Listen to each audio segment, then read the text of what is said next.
Hello everyone, this is Dulo Cell Celebration here at Light TV. Let us read from Psalm 100 verse 4. Enter his gates with thanksgiving and his courts with praise. Give thanks to him and praise his name. So wherever you are, why don't we all stand up as we give our praise and worship to the Lord.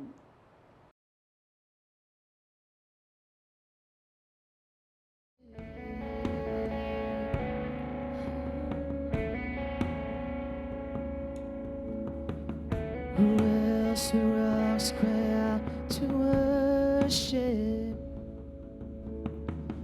His glory taught the stars to shine. Perhaps creation longs to have the words to say, but this joy is mine. With 1,000 hallelujahs, we magnify your name. You alone deserve the glory, the honor, and the praise. Lord Jesus, this song is forever yours. 1,000 hallelujahs, 1,000 more.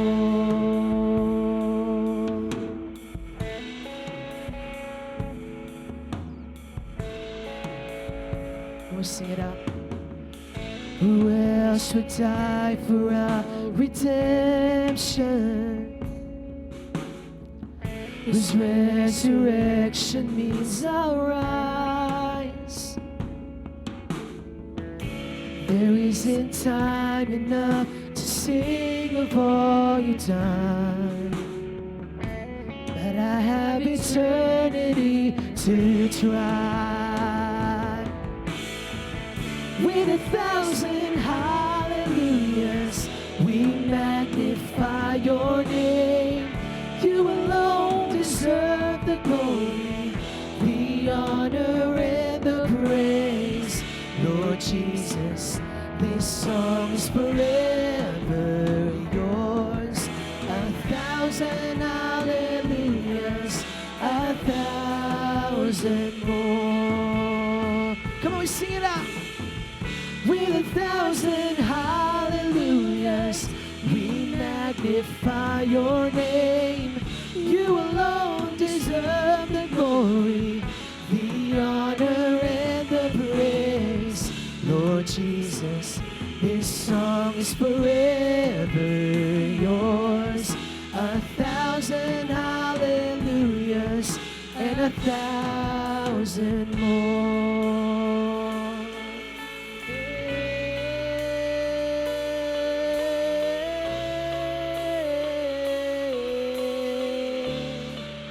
We long to worship you. Hallelujah.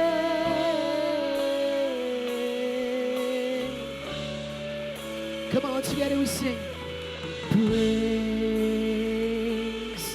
to the Lord, to the Lamb, to the King of heaven. Praise, for he rose, now he reigns. We will sing forever. Praise to the Lord, to the Lamb, to the King of heaven. Praise, for he rose, now he reigns. We will sing for, come on, we sing it out. Praise to the Lord, to the Lamb, to the King of heaven's praise. For he rose, now he reigns. We will sing for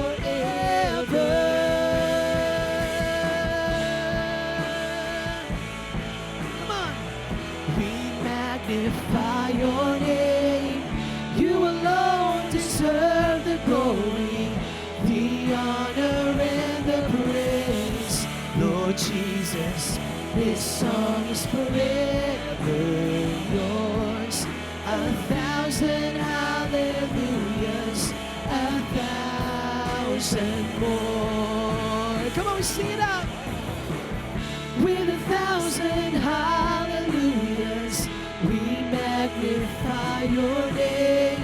You alone deserve the glory, the honor and the praise. Lord Jesus, this song is forever yours. 1,000 hallelujahs and 1,000 more. Can we sing it out?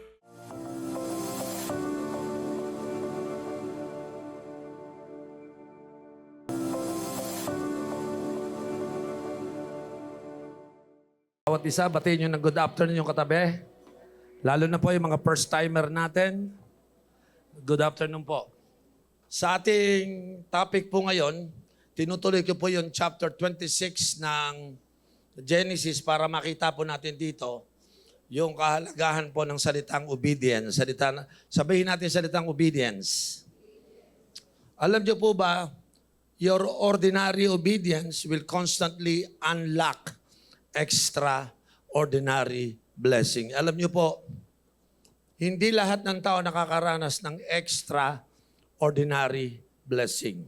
But alam niyo po ba, ang extraordinary blessing are usually nagmumula po sa ating tinatawag na ordinary obedience. Kailan kaya natin matututunan itong napakahalagang salita na to? Sometimes the word obedience is just a word to us, but it never become part of our life. No? Siguro nasubukan nyo na rin po yung sinasabihan ka ng nanay mo o tatay mo, alam mo, tigas-tigas ng ulo mo. It's a question of obedience. No? Siguro napagsabihan ka rin ng lola mo, ng teacher mo, bakit ba ang tigas ng ulo mo ayaw mo sumunod? Because obedience is not automatic. Obedience, pinag-aaralan po yan. Kasi po, ang obedience, mas madali po yan maunawaan kung naintindihan mo ibig sabihin mo. Ang ibig sabihin ng obedience sometimes will give us uncomfortable situation. Kasi po, ang disobedience, tumitira po yan sa convenience. Mas lagi natin pinipili ang disobedience kasi kapalit non convenience. Pero pag tayo mag-obey kay Lord, madidiscomfort tayo. So mas gusto natin yung convenience kaysa sa uncomfortable situation.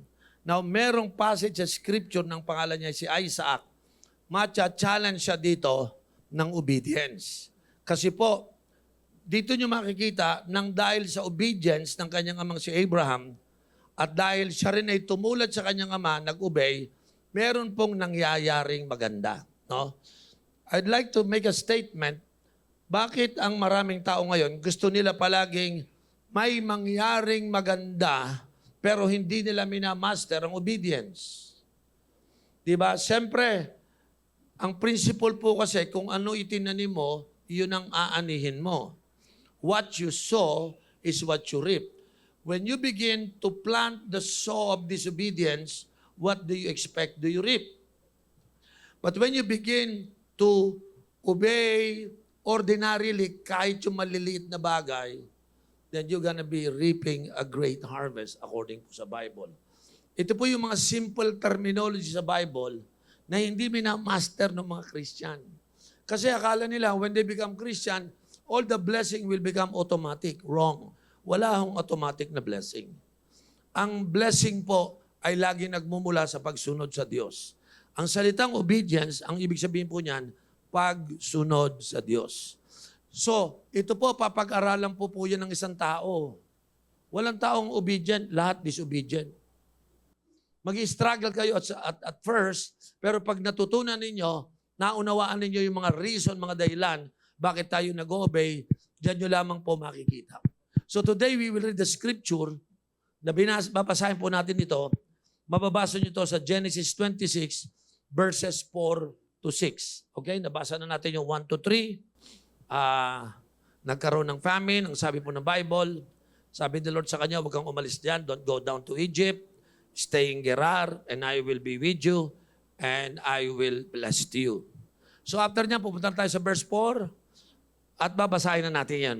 Verse 4, I will make your descendants as numerous as the stars in the sky, and will give them all this land. Through your offspring, all nations on earth will be blessed, because Abraham what? Abraham what? Ano daw ginawa ni Abraham? Ano ginawa ni Abraham? Ano gagawin mo? Ano yung hindi mo gagawin? Sabi, obey. Ano hindi mo gagawin? Obey. Disobey, di ba? Ang gagawin natin ay mag-obey tayo. So let's continue. Because Abraham obeyed me and kept my requirement, my commands, and my decrees, and my law. So Isaac what? Stayed in Gerar. Sabi ni Lord sa verse 1, verse 2, do not go down to Egypt. Pagdating po ng verse 6, hindi siya nagpunta sa Egypt. Ibig sabihin, Isaac began to follow the footsteps of his father Abraham. He obeyed. Hallelujah. No? Kailan kaya may re-record sa buhay mo na ikaw ay sumusunod na? Ha? Alam niyo ba si Satanas nagmamasad sa atin? Araw-araw. Alam niya kung nag-obey tayo o nagdi-disobey. Alam ng Diyos kung nag-obey ka o nagdi-disobey. Alam niyo ba that every time you disobey, sabi ni Satanas, that's my boy. Di ba? That's my girl. Sino sa inyo nasabihan ni Satanas? Akin yan. Na? Or sino sa inyo willing nyo i-disappoint si Satan? Because I am not the kind of person who disobey the Lord.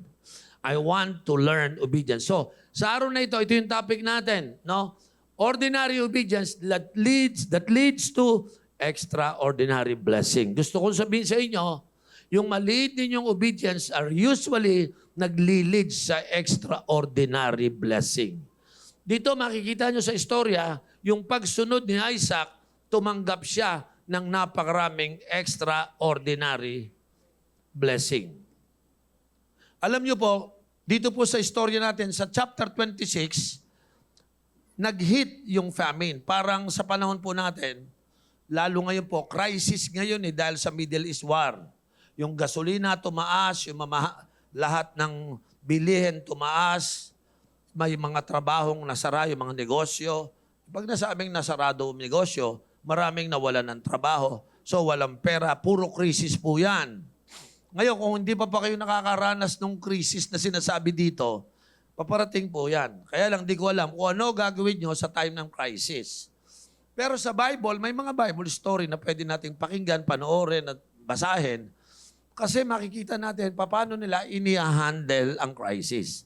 Apparently, sa istoryang ito, mababasa nyo, merong crisis si Isaac, walang iba, yung famine in the land. Pag sinabi mong famine in the land, maraming namamatay sa gutom, sapagkat sa land na yun, walang makapagtanim dahil tuyo. Walang mabuhay na mga alagang hayop dahil namamatay, walang tubig. So nagkakaroon po ng crisis. Sa panahon nila, dry land ang simula po ng kanilang crisis. Sa atin, mahal na gasolina siguro sinimulan. No? Nahihirapan ng gobyerno kasi bago po dumating yung crisis ng oil ngayon sa ating bansa, may nauna ho tayong mga flood control project na puno-puno ng anomalya. Di ba? So nagsimula na nag-manifest. Sabi ko nga, ba't ang pitaka ko? Ang liit lang, ganito kalaki. Pero sila, maleta. Parang ang laki ata ng pagkaiba natin. Ano? So, ang dami po mga maleta boys na akala nila, nakakaisa sila, hindi nila alam, crisis will be coming upon them. Whether you are obedient or disobedient, may crisis pong darating. Depende lang kung paano mo i-handle. Like for example, paano kung mawalan po ng trabaho, meron kang emergency funds? Yung iba sa inyo, meron lang emergency. Walang funds. Tama? Sabi nung isa sa akin kanina, Bishop, yung mga tao ngayon, unti-unti na nagpapanic buying. Ano ginawa mo? Nagpapanik lang.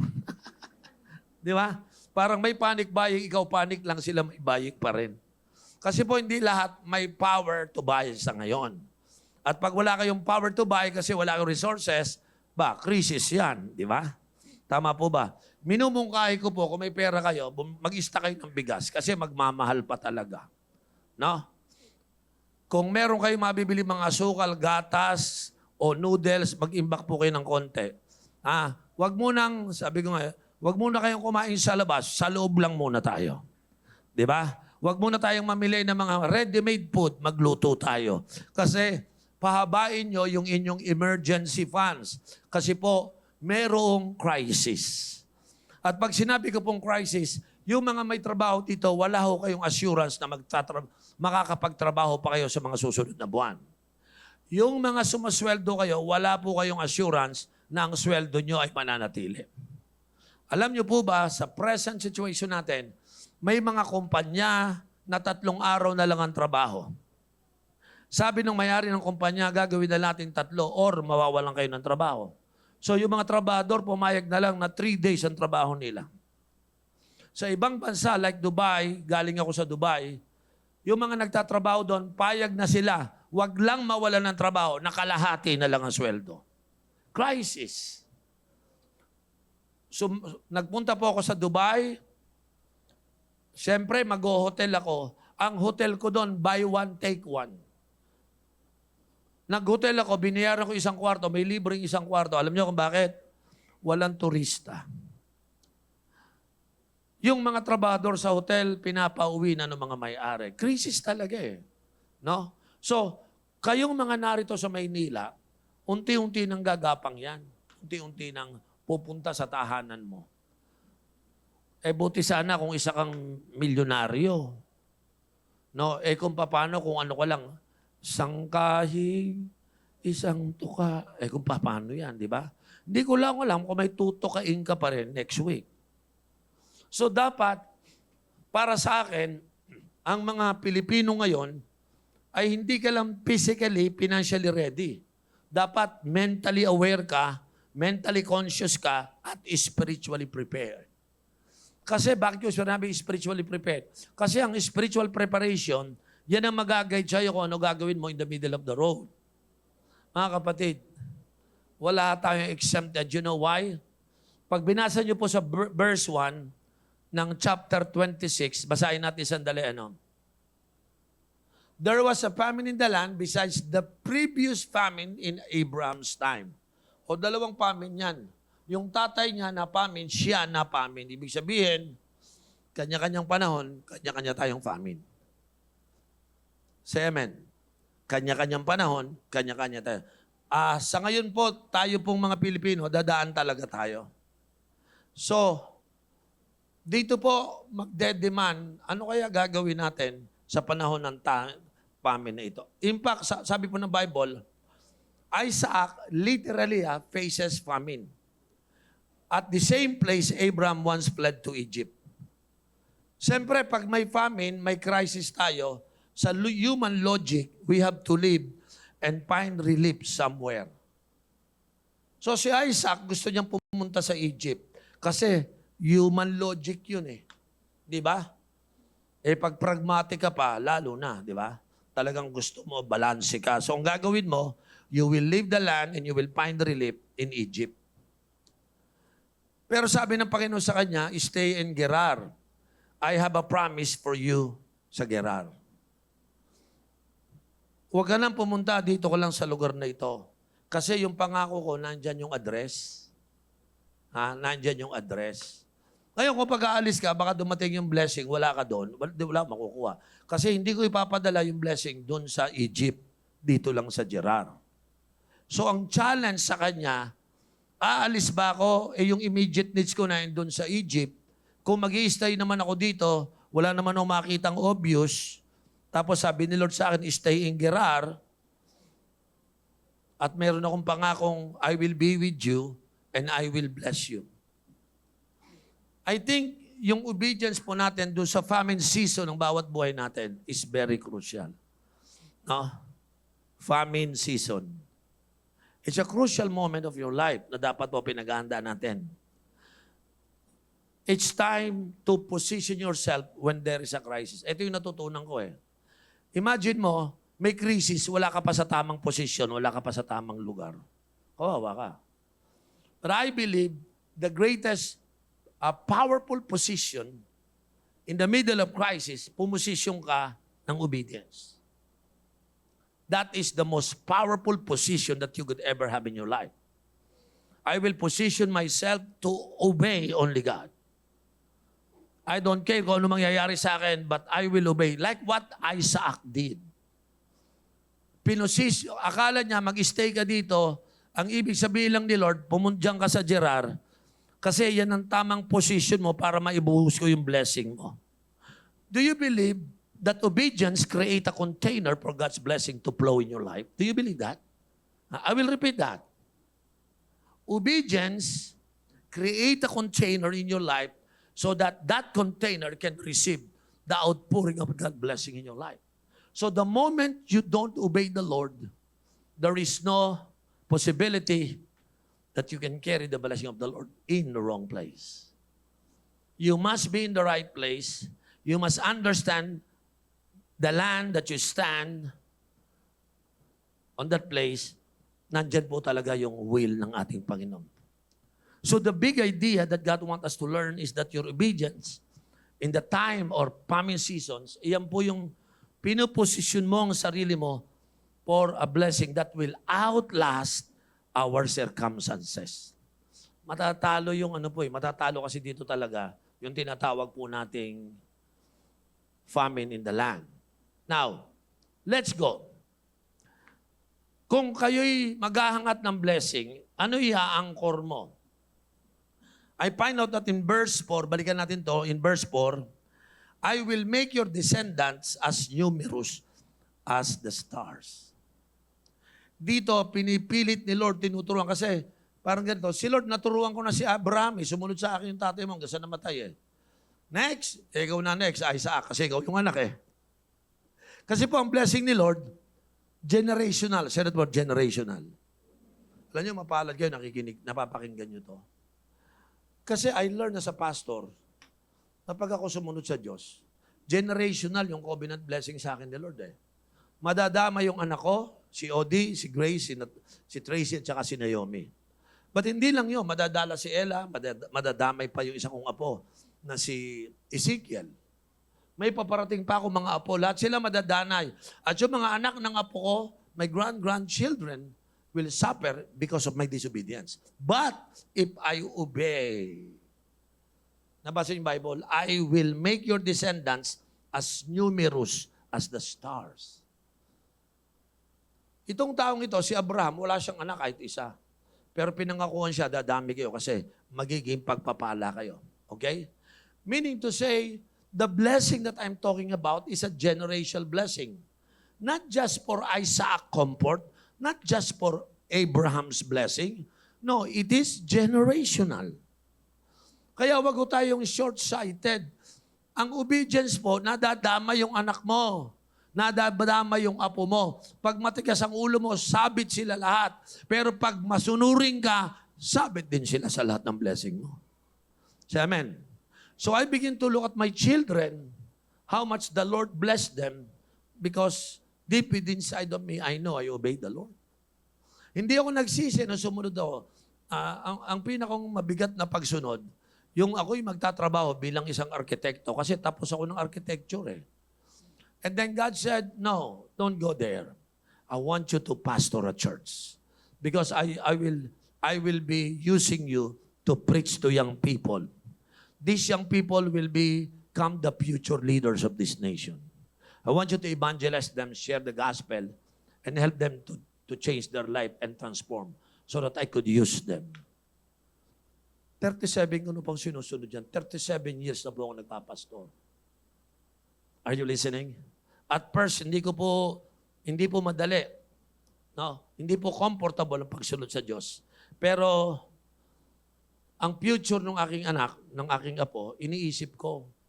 Sino sa inyo, you could be a very single person now. You can be single, or probably you just got married. Pero hindi mo ba iniisip yung anak mo one day? Kasi hindi naman kayo mananatiling single lahat. Lahat kayo mag-aasawa Can I ever amen? Kahit yung bata, ilang taon na yung bata na yan, siguro baka mga 10, ilang taon ka na, boy? 10, 11, 8, 9. Yung kahit 8, 9 yun, akala mo 8 years old lang yan. In a matter of 10 to 15 years, mag-aasawa yan. Magkakaroon ng anak yan, magkakaapo yan. Ilang taon ka na ngayon? How old are you? 9? 9. You see that? Sabi niya, 9. When we reach out to one of our member named Jumilin, nandito ba si Jumilin? Andiyan si Jum? Sa Tarlac, no? Si Jumilin nasa Tarlac, nagpipreach ng service. Yung trabaho ko, yun ang ginagawa niya. When I begin to win Jumilin when she was young, ganito kaliit. Elementary si Ate Jumilin nyo. So I shared the gospel with my wife and then she stayed. Hindi na umalis hanggang ngayon. Ngayon, 40 plus na siya. Siya na nagpipreach. Nakita ko, yung mga bata, hindi man naratiling bata yan, magkakaedad dyan. No? Kaya dapat isipin natin, yung obedience ko nakaka-apekto sa magiging anak ko, sa magiging asawa ko. Kasi ditong dulos, puro bata dito eh. Pero hindi ka mananatiling single. Some of you will get married one day. Some of you one day magkakaroon ng children. At ang obedience mo dyan, nakasalala yung mga anak katapo mo. Tanda mo sinabi ko. Because the promise, tingnan nyo promise ha, ang promise kasi ni Lord ganito. Tingnan nyo ha, pinangako niya si Abraham, ipinasa yung pangako kay Isaac, ipinasa kay Jacob, ipinasa sa 12 tribes of Israel, ipinasa sa Israel. Pagkatapos nun, itinuloy sa mga Gentiles. Tayo, hindi tayo mga Jew. No? Mga Gentiles tayo eh. Ipinasa ngayon sa mga Gentile. Tapos sinabi ng Galatians 3:14, basahin natin sandali, no? He redeemed us in order that the blessing given to Abraham, tinan niyo ha, might come to the Gentiles through Christ Jesus. So that by faith, we might receive the promise of the Spirit. Ibig sabihin ganito, lahat ng kabutil-butilan na pangako kay Abraham, pupunta sa akin yon kasi naniwala ako kay Jesus. Ngayon, kung ayaw mong maniwala kay Jesus, hindi ka kasama doon. Alam ba, nagtatawa ka sa cross, pinagtatawanan mo yung preaching ng gospel, okay lang sa akin. Pero hindi ka kasama dyan. Kasi ang mga kasama dyan, through Christ Jesus yon. So ito yung maganda. Ang ibig mong sabihin, Bishop Uriel, yung lahat ng promised blessing sa covenant ni Lord at saka ni Abraham, na ipinasa kay Isaac, kay Jacob sa 12, sa Gentiles, sa generation natin dumating. Kapatid, lahat ng ibibigay kay Abraham, ibibigay din sa akin. Lahat ng blessing ni Isaac, ibibigay din sa akin. Ang panlabang lang ni Abraham, kaya niya, dali niya, nakuha niya, because he learned to obey God. When we said we learn how to obey God, we learn how to trust Him. You know, we learn how to put our hope in Him. So, si Lord, laging papasok sa buhay natin at sasabihin, huwag mong gawin yan, eto gawin mo, tigilan mo na yan. Ngayon, di mo maintindihan yun. Kasi nga, hindi ka nga son of obedience eh. You are the son of disobedient pa. Pero the moment you come to know the Lord Jesus Christ, you have to develop and mature so that your life will completely mature ang buhay natin. Makukomplete yung maturity natin. Then the blessing of Abraham will flow in your life. Sino po nakikita mo, masaya ang future ng pamilya mo? Nung tinitingnan ko po yung mga anak ko, ako po ay 37 years. Sabi ko, Lord, very crucial nung ako'y sumunod sa iyo. Alam ko, Lord, hindi mo pababayaan yung aking mga anak. Nag-asawa na si Odi, si Grace. Nag-asawa na si Naomi. Isa na lang yung hindi nag-asawa, si Tracy. But when I look at Tracy, sabi ko, Lord, si Tracy pa lang, Lord, ang dami ng blessing. Yung mga ano ko po, pinagpala ng Panginoon. Because yung promise is generational. Come on, say that word, generational. Not just for someone's comfort na si Isaac. Hindi ho. Pati si Jacob, pati ang 12 tribes, pati ang buong Israel. Naging million yon and they are blessed. Kasi po sa totoo lang, God powerfully ties Isaac future to a covenant that was made with Abraham. So dama yung anak ko, dama yung apo ko. Kasi nakatali yun eh. Pag binless ako ni Lord, nakipag-covenant sa akin, hindi lang ako eh, nakagapos sa blessing na yun, pati yung anak ko, asawa ko at mga apo ko. Ganun po katindihan.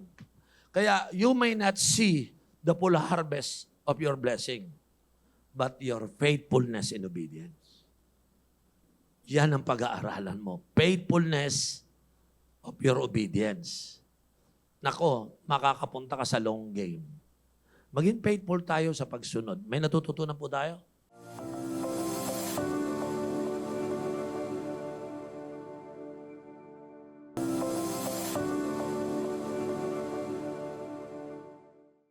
Let's go to verse 5. Sa verse 5, ito po yung reason for the blessing. Ang sabi po ng Bible, because Abraham obeyed me and did everything I require of him. Parang sinasabi dito, ang reason ng blessing na binigay kay Abraham na ipapasa kay Isaac at ipapasa sa atin ay because Abraham obeyed God. Binless ko siya kasi sumusunod siya sa akin. Posible bang masabi ko sa inyo ngayon na dapat kong sabihin sa inyo? Wala kayong aasahan sa disobedience.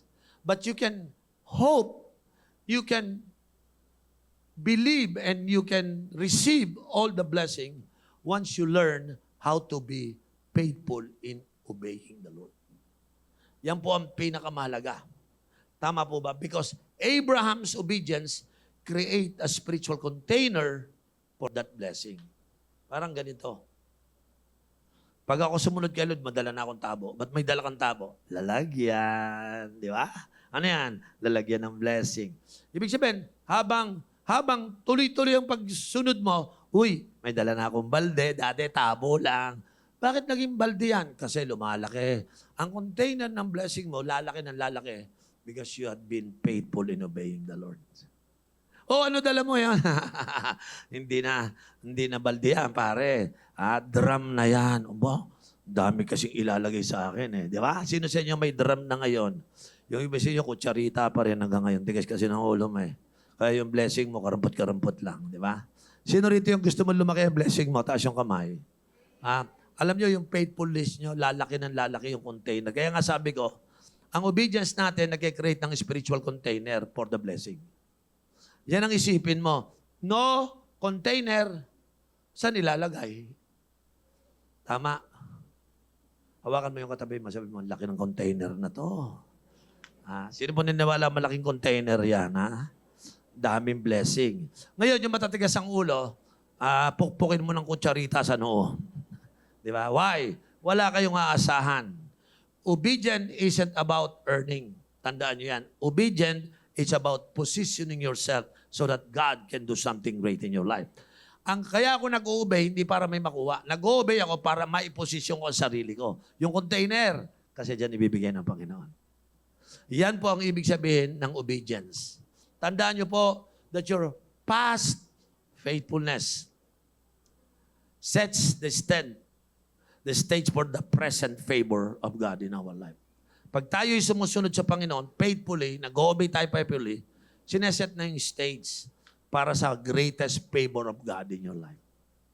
Kaya, yung mga nag-obey na rito, nagsisimula ka na sumusunod, naging faithful ka na sa obedience mo, merong inahandang stage. Bigla mo na lang makita, wow, di ba? Mapapakanta ka na lang ng, heto na, yun ang kanta mo, di ba? Tama. Sabi ko nga, nung araw, kanta mo, puro mangarap ka. Wala naman dumadating. Sumunod ka. Sino rito ready sumunod para yung pangarap mo mapadala na sa'yo? Alam mo, pag namatay ka, pagpunta mo sa langit. Pag namatay ka, kunyari, pupunta tayo sa langit. Pagdating mo sa langit, may bubulong sa yung anghel. Hoy, alam mo, may papakita ako sa iyo. Sabi ko sa anghel, ano yun? Alam mo, nalungkot ako sa iyo eh. Bakit ka naman nalungkot sa akin? Tigas ulo mo eh. Halika, may papakita ako sa iyo. Ano ba yun? Warehouse, nakita mo. Oo. Andiyan yung mga blessing mo, hindi na-deliver sa iyo. Ayun, isang container na. Oh. Ang dami mong blessing. Kaya lang tigas ulo mo. Walang container. So yung container nandito pa. Sino po naniniwala, marami kang unclaimed blessings sa Lord. One day, baka pag namatay ka, hindi mo grabe, may mansion pala ako. Tigas ulo mo, kaya nawala. Grabe, may sarili pala akong ospital. Grabe, ito pala yung negosyo ko. Hindi mo lahat nakuha. Bakit? Tigas ulo mo eh. Marami na pong inihanda ang Panginoon, naghahanap lang ng container of obedience. Amen? Sabi mo sa kapatid mo, kapatid, pag sumunod ka, sabi mo, one day, pautang ha. Naku, marami pong blessing yan. Alam mo, na-excite ako dahil dito. My obedience will bless those who come after me.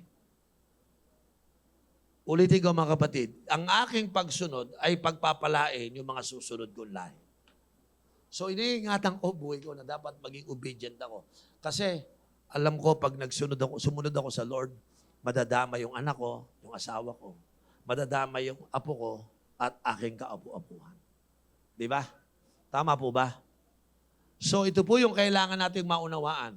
Ano ang test of blessing na binigay kay Isaac? Sa verse 6, sabi po ng Bible, ito yung testing niya.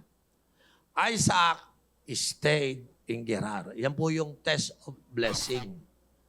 Kung mag-i-stay siya o magpupunta sa Egypt.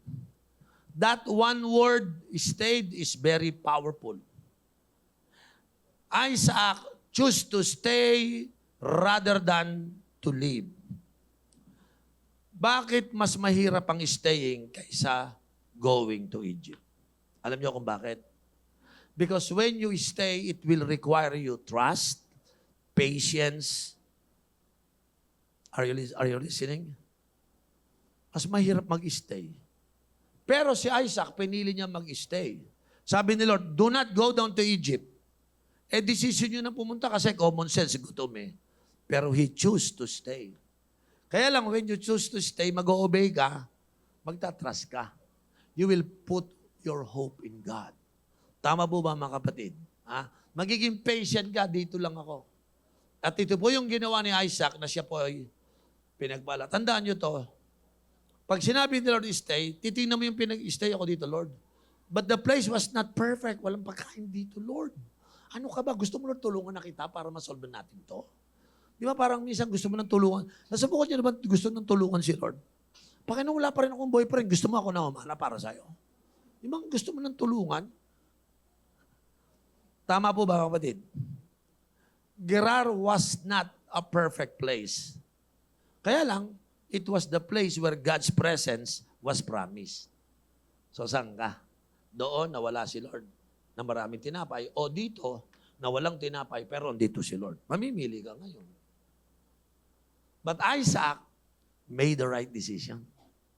The Bible said, Isaac stayed. May tanong ko sa inyo, practical lang, ano?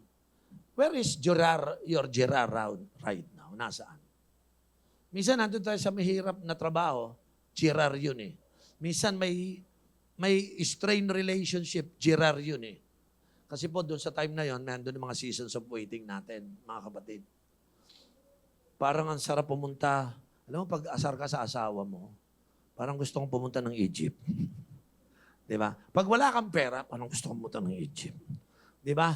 Pag may kaaway ka, parang gusto kong pumunta ng Egypt. Pag nalugi negosyo, parang gusto mo, laging gusto mong pumunta dun sa place of your survival. Not knowing, sabi ni Lord, diyan ka lang. Alam niyo po ba, yung sabi ni Lord, diyan ka lang, stay, walang alam si Isaac. Yung pala yung promised land. Yung pala yung place where milk and honey was flowing. Doon pala yun. Siyempre, sa kanyang short-sightedness, kadadating niya lang doon, hindi niya alam, narating mo na yung promised land, anak. Sabi ni Lord, huwag kang pumunta doon dito.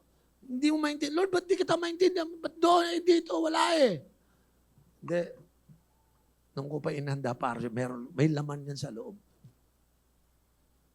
So pagdating mo ng verse 12, nagplant siya doon sa isang famine area, puro tuyo.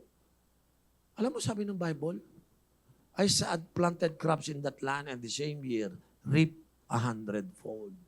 Pag sinabi pong he reap 100-fold, ibig sabihin, he reap supernaturally. Tinulungan siya ng supernatural power. Because the Lord what? Because the Lord what? Because the Lord bless him. Yung supernatural power ni Lord nag-work sa kanya because gusto siyang i-bless ng Panginoon. Mga kapatid, ito yung nakikita ko. May crisis ng langis, may crisis sa trabaho, may crisis sa finances.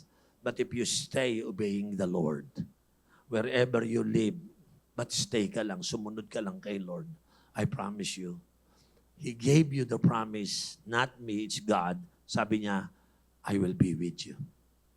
And I will bless you. Hallelujah. Sino po rito naniniwala? No need to disobey. I just need to obey. Amen? Kinakailangan maunawaan ko to. Si Isaac, hindi niya pa nakita lahat ng pangako. But nakita niyo yung famine, nakita niyo yung foreign land, narinig niya yung command to stay. Sabi niya, nakita ko naman yung hirap. Nakita ko rin yung famine. Nakita ko foreign land. Pero mag-stay ako dito. Dito ako mag-stay. Why? Because I was commanded to stay. Very simple ang life eh. Nakita niya yung famine, nakita niya yung dry land, but he chose to stay. Why? Because he want to become faithful when he was commanded. Hindi niya alam bakit yun ang command, but naniniwala siya, hindi lang sa command, pati sa commander. Yung Diyos na nag-uutos sa atin. Amen? Huwag niyong kakalimutan, ano mauuna? Obedience o abundance? Ano mauna? Yung iba kasi gusto agad, abundance. Hindi mo nga alam yung obedience, gusto mo abundance. Because in my Bible, obedience always precedes abundance. Uuna muna tayong susunod bago tayo i-bless ng Panginoon. Amen? Amen? Sino sa inyo nangusap ang Panginoon sa umagang ito o sa tanghaling ito na mag-stay ka lang dyan? De Lord, sawan-sawan ako sa mukha ng misis ko. Stay. Lord, gusto ko ng hiwalayan. Stay. Lord, asar na ako sa trabahong ito, ang liit ng sweldo. Stay. Amen. Lord, hindi nakakabless ang cell group ko. Stay. Lord, nakakatamad ang training. Stay. Lord, mainit sa dulos patuwing service. Stay. Sino dito nakakarinig that you need to stay? I want you to believe that staying is not wasting. It's not wasting. The promise of fulfillment of God's covenant with you will come and it will happen. Tama? Tingnan ng katabi, sabi mo sa kanya, paparating na. Sabi mo, huwag kang mag-iiba ng address. Stay. Sino ito nararamdaman mo? Your present address is the place where God will pour out the abundance blessing. Pag sinabi ni Lord na stay, ibig sabihin nun, 3604, Kailian Hills Street, Las Piñas, yun ang bahay ko. Hindi ako pwedeng umalis kasi yung mga angel, dala-dala yung mga blessing. Kakatok. Wala na ho dito si Oriel, lumipat na ho sa Egypt. Ay, wala na. Wala na. Ibabalik sa langit yung blessing. Pero kung nag-stay ka lang, dinideliver na, magpe-patient ka lang, darating din yon. Kaya na, Amen. Ano ang ibig sabihin? Sana lahat tayo may staying power. Sabi mo sa katabi mo, may thy staying power be with you. Hallelujah. Help us to trust the promise of God more than our panic idea. No? Sabi ko nga, Lord, sana marami kaming emergency funds. Lord, sana makasama kami sa mga panic buying. Pero kapatid, you don't need to panic. You don't need to waste your time, effort para matakot. I believe the promise of God is more than on our panic. Mahal na mahal tayo ng Panginoon. Tama po ba? Today, I would like to say this. Sabi ko, Lord, sana ako'y mag-link. Yung Abraham, nasama ako. Pero ako yung link para ma-bless din yung asawa ko at anak ko. At sila rin ang maging link para sa kanilang mga anak, sa mga apo. Link yan eh. Magkakadikit. Masaya akong nagpapastor ngayon kasi ang alam ko, ang blessing na bumubuo sa akin, hindi lang sa akin. No. I've seen it. I've experienced it. Nang dahil sa pag-obey, nadadama yung anak at asawa natin. Nadadama yung mga future wife ninyo, future children nyo. Kaya nga sabi mo sa katabi mo, meron kang blessing. Thank you so much, Bishop Oriel, for the powerful word we received and put it into practice. To continue supporting this ministry, you may give your donations through the BPI account of Doulos, 8111-005568. Or you may also give using our online platform, that is seed.doulosforchrist.org/giving, and simply follow the instructions. We'll see you again next week for another episode of Doulos Cell Celebration, only here at Light TV. Thank you all and God bless you. And let's continue to declare His goodness. Come on.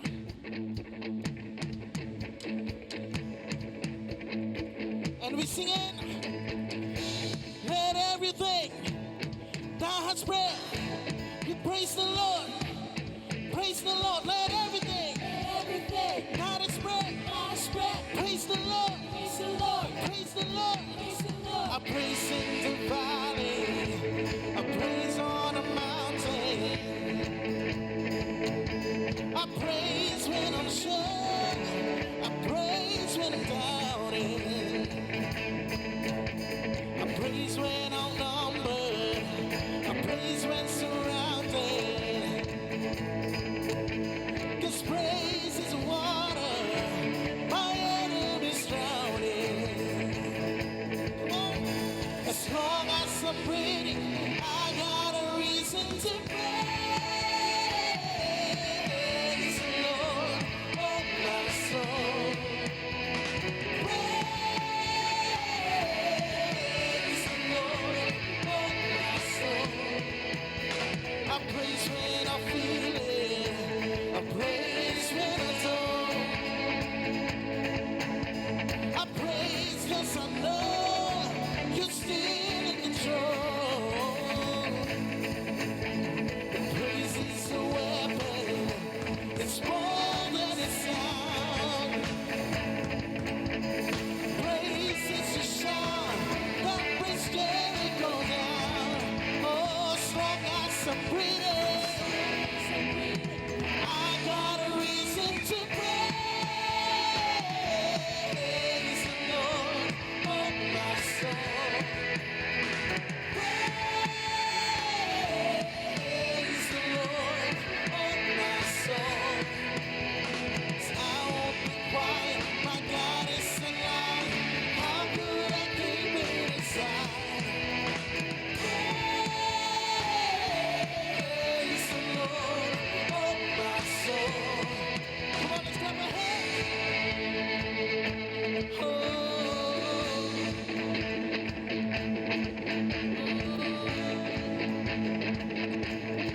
We will declare that God, you are sovereign. And we're singing, I praise 'cause you're sovereign. Praise 'cause you reign. Praise 'cause you rose and defeated the grave. Praise 'cause you're faithful. Praise 'cause you're true. Praise 'cause there's nobody greater than you. I praise 'cause you're sovereign. You reign. You reign. Yes, Jesus, you reign. Praise 'cause you're faithful. Praise 'cause you're true. Praise 'cause there's nobody. Oh, we give you praise. Praise 'cause you reign. Praise 'cause you rose and defeated the grave. Praise 'cause you're faithful. Praise 'cause you're true. Come on, let us sing the loudest praise. Praise.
bless you all, guys. See you next Sunday.